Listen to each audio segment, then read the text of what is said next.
11 দলীয় ঐক্যের ডাকে আমাদের উল্লেখযোগ্য অনেকগুলো গণদাবি আদায়ের লক্ষ্যে আমাদের 3 দফা কর্মসূচি, সভা সমাবেশ, বিক্ষোভ, জেলা উপজেলা মহানগরীতে গোল টেবিল, আলোচনা সভা, প্রচার প্রোপাগান্ডা অনেক কর্মসূচি আমরা করেছি। চতুর্থ রাউন্ডে এসে আমরা লং মার্চের কর্মসূচি 11 দলের পক্ষ থেকে ঘোষণা করা হয়েছিল। সেই লং মার্চের কর্মসূচি আগামী 5 সেপ্টেম্বর থেকে ইনশাল্লাহ শুরু হবে।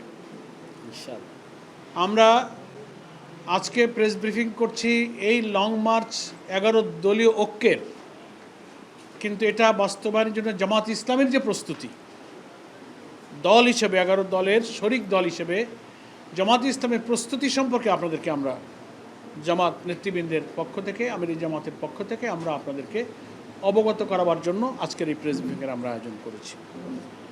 বিভিন্ন সময় 11 দলের প্রেস ব্রিফিং হয়েছে, 11 দলীয় প্রস্তুতি আপনারা জেনেছেন।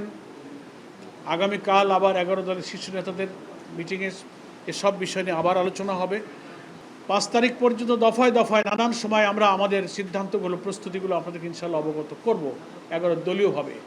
আজকে আমরা জামাত ইসলামীর কেন্দ্রীয় প্রস্তুতি সম্পর্কে আপনাদেরকে একটু আমরা অবহিত করছি।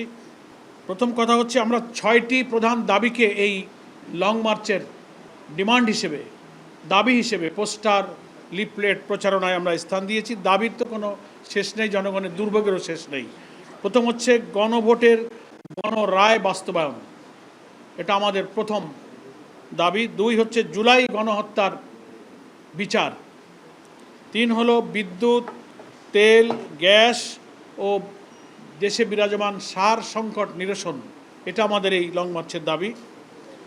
4, নিত্য প্রয়োজনীয় দ্রব্যমূল্যের ঊর্ধ্বগতি রোধ করা। 5, ভেঙে পড়া অবনতিশীল আইন শৃঙ্খলা পরিস্থিতির উন্নয়ন করা।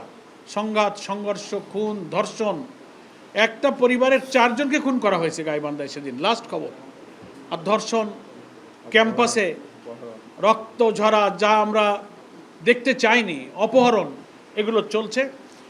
এগুলোর পরিস্থিতির উন্নয়ন করা এবং এগুলো বন্ধ করা আমাদের এই লং মার্চের একটা দাবি। 6 হলো প্রশাসনের সর্বস্তরেই, আমরা বলবো একেবারে সরকারি পদ, স্বায়ত্তশাসিত পদ, আধা সরকারি এবং বিভিন্ন জায়গায় কর্পোরেশন, জেলা পরিষদ, শিক্ষা মন্ত্রণালয়, শিক্ষা বোর্ড সহ নানান জায়গায়, ইউনিভার্সিটির ভাইস চ্যান্সেলর থেকে নিয়ে সংকীর্ণ দলীয়করণের প্রতিবাদ এবং এটা বন্ধ করা। এই 6টা দাবি আমরা আমাদের প্রধান দাবি হিসেবে লং মার্চের কর্মসূচিতে আমরা উল্লেখ করেছি। আমাদের ক্যাম্পেইনে, প্রচার প্রচারণায় আমাদের এটা প্রাধান্য পাচ্ছে।